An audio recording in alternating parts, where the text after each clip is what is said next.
Os governadores têm total autonomia. Eles estão desvinculados do governo federal.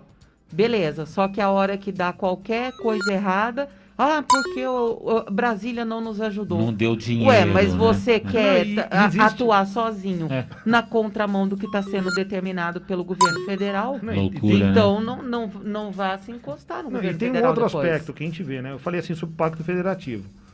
Se eu levo isso em conta, o Pacto Federativo, dando mais autonomia aos estados para atuarem, eu tenho que dar mais autonomia também aos municípios. Certo. Agora, nenhum município pode discordar do que o Estado fala.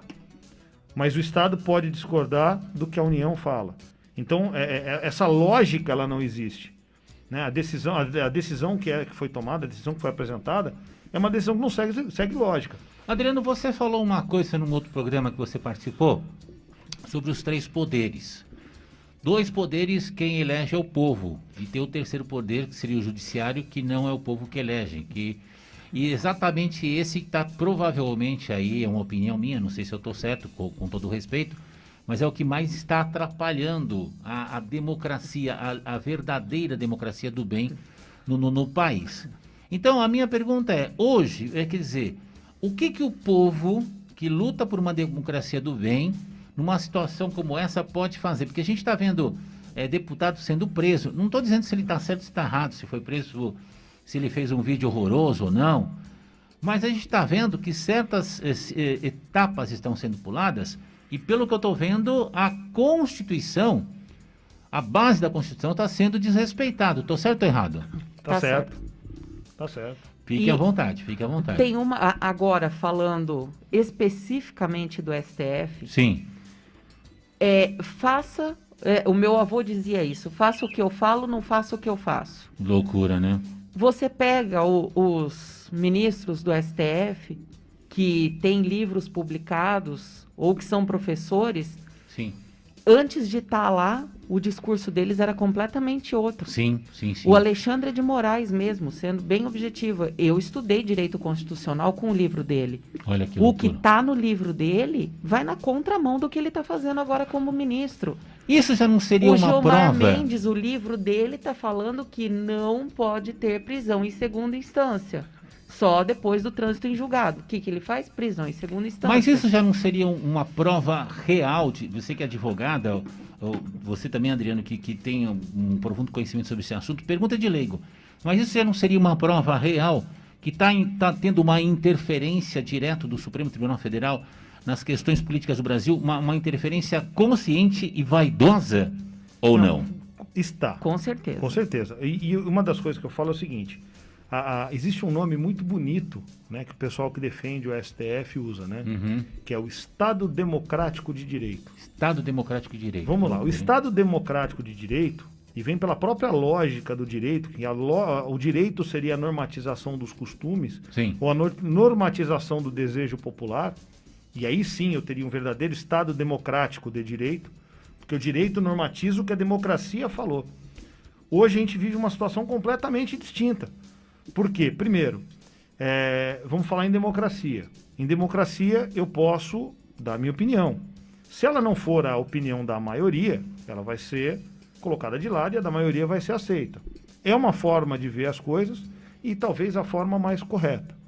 Tá? Mas, quando eu falo em democracia, eu posso ter uma opinião distinta da sua. A partir do momento que eu proíbo você de expor a sua opinião, por mais que eu discorde dela, eu estou te calando, eu estou realmente violando essa questão do debate democrático. Sim. E quando eu uso o direito para violar esse teu direito democrático de se manifestar, eu estou colocando o Estado de Direito acima do Estado democrático. Meu Deus. Ou seja, o direito ele não pode violar o Estado democrático, o Estado de Direito que se preza ou que se constitui, né, que se forma pela Constituição, ele não pode ser mais importante do que a democracia, que é a vontade popular.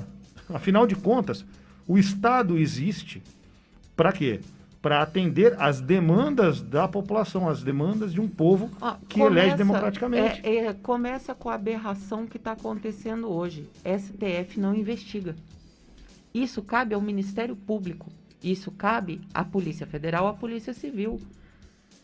Esses inquéritos, essa coisa exacerbada que está acontecendo, isso é uma forma de ditadura. O problema é que a maioria do povo não acompanha. Ainda não acompanha. Né? E você vê, a gente estava falando, no bloco anterior, a gente estava falando sobre o judiciário, né? Sobre a falta de noção que algumas decisões do judiciário têm. Ela ia começar a contar uma história que eu conheço a história e eu acho que ela ilustra bem, né, a distância que existe entre o mundo do judiciário, o mundo dos juízes e o mundo real. Qual que é a história, Daniela? Qual que é a história? Eu não vou falar o fórum, mas foi aqui na capital. O meu cliente estava com uma ação revisional de alimentos. Sim. Ele pagava uma pensão muito alta e depois casou novamente, teve outro filho e ficou desempregado. Ele estava vendendo churros no Farol. E antes ele tinha um cargo muito bom, uma situação muito boa. E nós chegamos, a juíza virou e falou para ele, mas você precisa pagar para tua filha. Ele falou assim, eu não estou me recusando a pagar. É que a minha condição econômica mudou e eu, além de estar desempregado, tudo, agora eu estou com um filho pequeno. Essa juíza virou para ele e falou assim, não tem cabimento, porque quem não tem condições, quem não tem dinheiro não faz filho. Falou isso na cara dele? Falou. Aí ele pegou, olhou, ele fez assim, então a senhora nunca foi numa favela, né? A hora que ele respondeu, porque ele se indignou, doutora, controle seu cliente porque eu vou prendê-lo por desacato. Ou seja, que loucura. Você perguntar se a pessoa tem conhecimento de vida, de mundo... Você falar que pobre não faz filho, que mundo essa pessoa vive? Como é que ela julga numa vara de família com uma cabeça dessa de que pobre não faz filho? Você sabe o que mais me assusta, Daniela? Que mundo vive? Não sabe o que me assusta?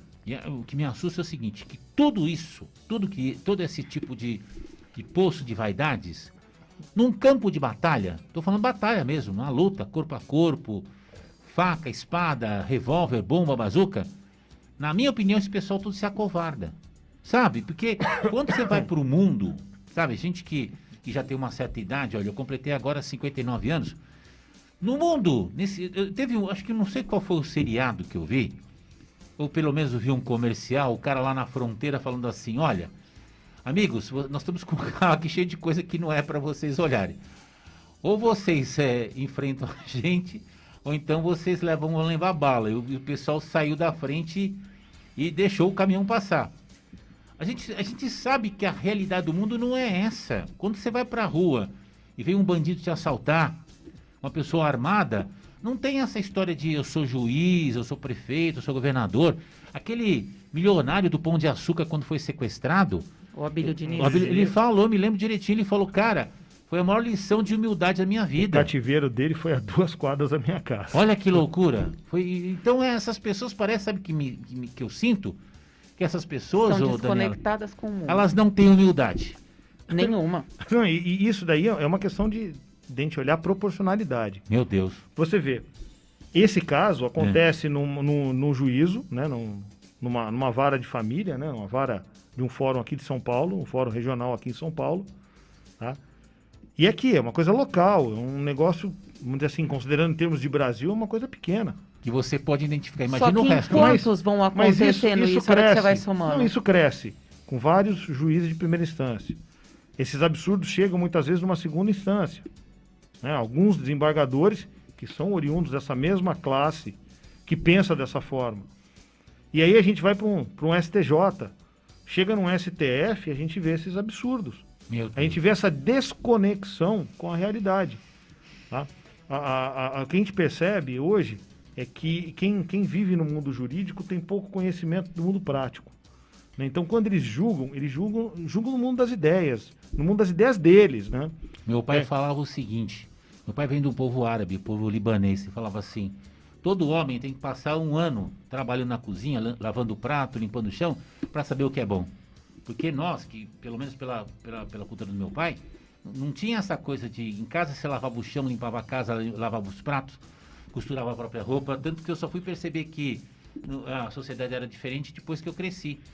Então, parece que esse pessoal realmente não tem humildade, gente. Eu fico indignado. Mas fique à vontade. É a mesma coisa. Quem te vê é o seguinte, você pede às vezes para uma criança... Acabou o programa, Timerson? Opa! Falta 50 segundos para terminar o programa. Não, já tá a hora das despedidas. Então, fechando rapidamente, é a mesma coisa que você pedir para uma criança decidir o que é melhor para o futuro da nação. A criança vai sempre querer o chocolate ao invés de querer um prato de salada. A criança vai querer brincar ao invés de estudar. A gente perde prioridades, a gente perde o direcionamento que precisa ser dado em todos os poderes. E o judiciário começa no juiz de primeira instância. Quando a gente fala poder judiciário, começa no juiz de primeira instância aqui do nosso bairro.